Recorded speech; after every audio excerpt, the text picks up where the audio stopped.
लोकतंत्र जिंदाबाद जो नारो लगा तो लो, लेकिन अभी नारे में कितनी सच्चाई बची है इमें तनक शक है। केंद्र की सरकार में भारतीय जनता पार्टी को शासन है, उत्तर प्रदेश की सरकार में भारतीय जनता पार्टी को शासन है, लेकिन जब बुंदेलखंड की सबसे हाई प्रोफाइल सीट झांसी पे प्रत्याशी चयन को मौका आओ तो सबरी पार्टी की आंतरिक लोकतंत्र की प्रक्रियाएं धरी की धरी रह गईं। पिछले चुनाव में जब बुंदेलखंड की बिटिया उमा भारती झांसी की सीट से मैदान में आई तो कोई ने बहुत ज़्यादा विरोध नहीं कर पाओ, विरोधी से नहीं कर पाओ। एक तो उमा भारती बहुत बड़ा नाम हती और लोगों को उम्मीद हती कि वे बुंदेलखंड को कछु भलो करें। ई के बाद उमा भारती ने का करे का नहीं करे जो अब इतिहास की बात हो गई, लेकिन बात वर्तमान की करें तो झांसी के कार्यकर्ताओं में उमा भारती के चुनाव न लड़ने की घोषणा के बाद एक उम्मीद जगी थी। उम्मीद जगी थी कि कोनो जमीनी कार्यकर्ता को टिकट मिलती, कोनो ऐसे व्यक्ति को टिकट मिलती जो झांसी की जनता के बीच रहे, ललितपुर की जनता के बीच रहे, संसदीय क्षेत्र की जनता के बीच रहे और लोग अपना दुखड़ा अपनी समस्याएं उन लोगों तक पहुंचा पाएं।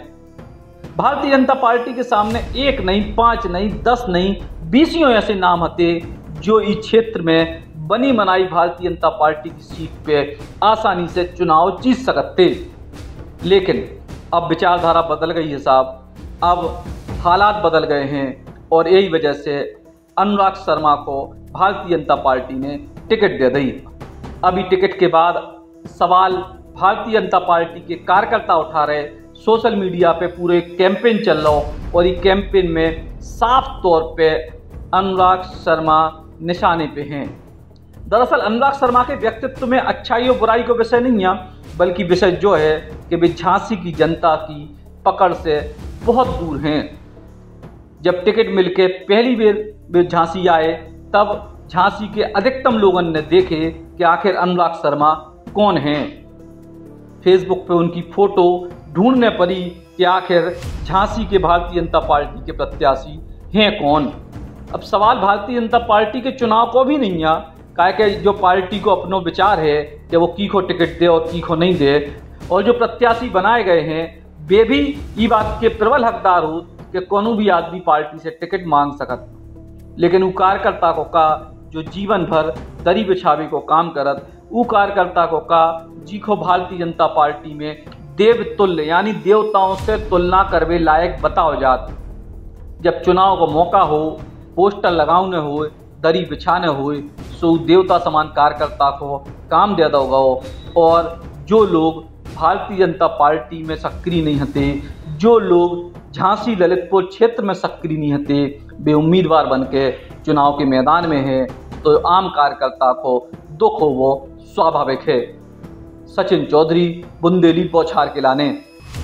सागर श्री संभाग का प्रथम NABH सुपर स्पेशलिटी हॉस्पिटल, जहां मिलेगी आपको एडवांस्ड मशीनरी, आधुनिक CT scan, digital x ray, 1.5 tesla MRI machine, 24 घंटे आपातकालीन फार्मेसी सर्विसेज एवं एम्बुलेंस। सागर श्री में संभाग का पहला लेवल 1 ट्रॉमा सेंटर, संभाग का पहला मॉड्यूलर ऑपरेशन थिएटर, संभाग का पहला फिक्स कैथ लैब, आधुनिक शिशु इकाई। सागर श्री में अब सारे रोगों का एक ही छत के नीचे इलाज और आपके अपनों के लिए ढेर सारा समर्पण। आयुष्मान भारत योजना के अंतर्गत आने वाले सभी मरीजों का निःशुल्क इलाज।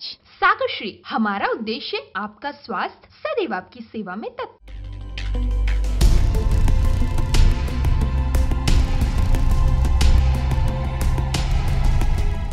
देश को पहलो बुंदेली मीडिया प्लेटफॉर्म बुंदेली बौछार जरूर सब्सक्राइब करें। सब्सक्राइब बटन दबाएं, इसके बाद बेल आइकॉन दबाएं और बुंदेली बौछार की पूरी जानकारी समाचार पाएं।